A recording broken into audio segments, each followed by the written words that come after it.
I feel like there are so many misconceptions about what it means to be magnetic or attractive, but there will be none of that in this video. I'm gonna tell you what really makes a person attractive and how you can be that person commanding attention in every single room you walk into. So something that every single magnetic person has is a high self-concept. It is essentially the beliefs you hold about yourself. And this can be divided into 3 different subtopics. The first one being your self-image, what we know about ourselves to be true. Second is our self-esteem, which is the value we place on ourselves. This is all dependent on relativity and comparison. The concept of your ideal self. If nothing was holding you back in life, who is the person that you have always dreamed of being? But then you have your actual self, right? The person you are right now. And for many of us, there is an incongruence between these 2 versions of ourselves. It tends to make us feel bad about ourselves in a certain way because we feel like we could be doing more, but really the most important thing is to just work on the habits that you know are gonna help yourself improve, and you can still accept yourself as the version you are right now, but still desire and strive towards change. I'm gonna teach you exactly how you can improve your self-concept because I feel like many of us have just an innate poor self-concept because of many different things that might happen to us in our lives. We just don't view ourselves as the best that we should. You can offer things to this world that nobody else can. That is your power. You need to focus on the things that you are good at. We all have certain things that we are naturally talented at, and I feel like we should pour into those to become even better. You need to start acknowledging that literally everybody makes mistakes and has imperfections, and you need to learn from them instead of being self-judgmental. Your environment is everything. This is not just the environment like your room, but the people you're surrounding yourself, the media you're consuming. Literally everything has a subconscious impact on you. So you need to start surrounding yourself with people and things that align with your ideal self because you don't want to feel dragged down. Self-reflection is also super important, and something that really shifted my perspective was starting to understand the concept of cognitive distortions. These are ways in which your brain is literally tricking you and lying to you, and you get so caught up in the negative and stuff like this when that's not actually reality. Your brain cannot distinguish from reality and what you tell it. I would really recommend going into more of these and really understanding how these cognitive distortions play out in your own life so that you can understand how they truly deep down affect you. I think that we should all be practicing a healthy lifestyle. This can be getting enough good quality sleep every night, eating a healthy and balanced diet, and making sure that we incorporate exercise into our daily routine. Doing these things to take care of your physical state of being because it helps with hormonal regulation and managing your emotions. A positive self-concept is the root of self-confidence. I would recommend to work on things internally that you can control, and confidence will come naturally as a result of you simply liking yourself, having contentment and unbothered nature because this reflects itself in your aura.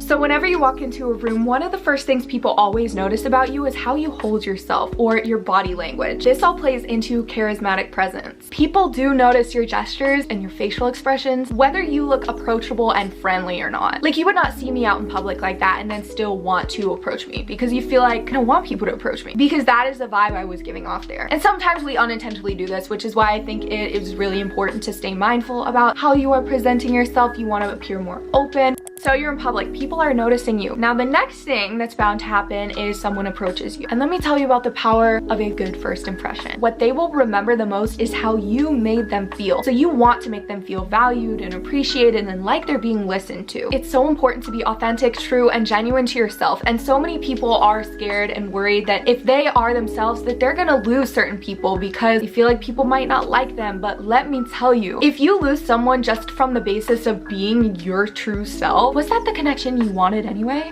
I don't think so. A genuine smile. Obviously, don't be creepy about it. Like, if someone's talking about something really sad, like their pet passed away or something like that, don't just be smiling at them like, you know, that's weird. So don't do that. But what I mean is that smiles are warm and friendly, and they make people want to open up to you and feel more connected to you because you just have a positive presence. People are opening up about themselves. You want to open up too. You want to match this energy. You want to be on the same wavelength and vibe as them because this is going to make them feel more comfortable. Like, the conversation is just naturally in harmony. Adaptability is really important because magnetic people aren't just the same the whole time. You know, they have versatility to them, makes them interesting. But it really just depends on the social circumstance you're in, and that is why practicing emotional intelligence is really important. You start to recognize certain social cues more. Deep conversations are really important. But what's also really important is the ability to talk to someone and have it be light and fun. You want to develop wit and have the ability to make people laugh and just feel good and like their mood is uplifted whenever they're around you. So having an open mindset, you are willing to learn about new perspectives and grow and all these things, and also just avoiding being overwhelmingly negative because I feel like that is something that literally repels people.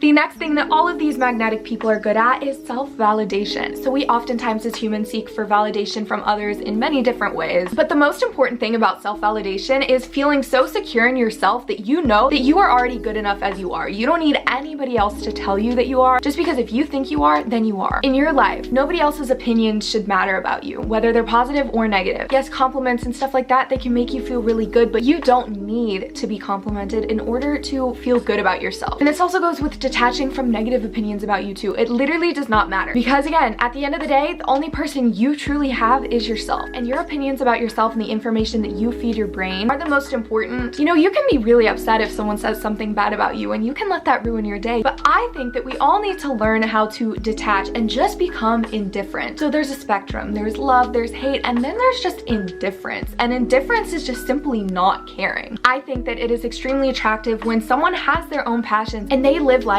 in alignment with what they want out of it. And they're just as fine alone with themselves. They don't need anybody else to complete them because they are already complete and whole themselves. Yes, having certain people in your life can be a good addition, but you don't need someone to complete you. You want to show that you're happy with your life. You're just as fine if they're not there or not. Obviously, you want them there, but you don't need them because you are independent. They set their own boundaries because they don't want to be messed around with. And just know who you are, and literally nobody that walks into your life can change that for you. What you detach from will chase you, because as soon as you start to genuinely believe that you are worthy of something and that this thing will come to you anyway, just at the right time in life, things are going to happen as they're going to happen. I will tell you right now that you are not going to attract everyone, and you are not going to be liked by everyone. It's just impossible. I am definitely not liked by everyone, but people who do like me really like me. You know what I mean? There's that polarity with it. The magnet can only attract so strongly because it repels. You just need to be okay with the fact that you're not for everyone. Some people aren't gonna like you. Some people you will repel, and they might repel you, and that's fine because they're just not your people. But you will find your people in time. Everybody does. Whatever comes to you was meant to find you and teach you a lesson. Some people might not stay forever, but they can stay for a chapter of your life, and there's value in everything and every experience we have. Your aura, the vibes you give off, how you act, is all just a little teaser trailer about who you are as a person, and it's gonna really draw people in if you do it right. I hope you found some value out of this video. Subscribe to my channel. I will see you all hopefully next week. My bad for disappearing for a month. That was not on my bingo card, but you know, we're back. But anyway, I love you all so much. I hope you have an amazing day, and I will see you very soon. Bye.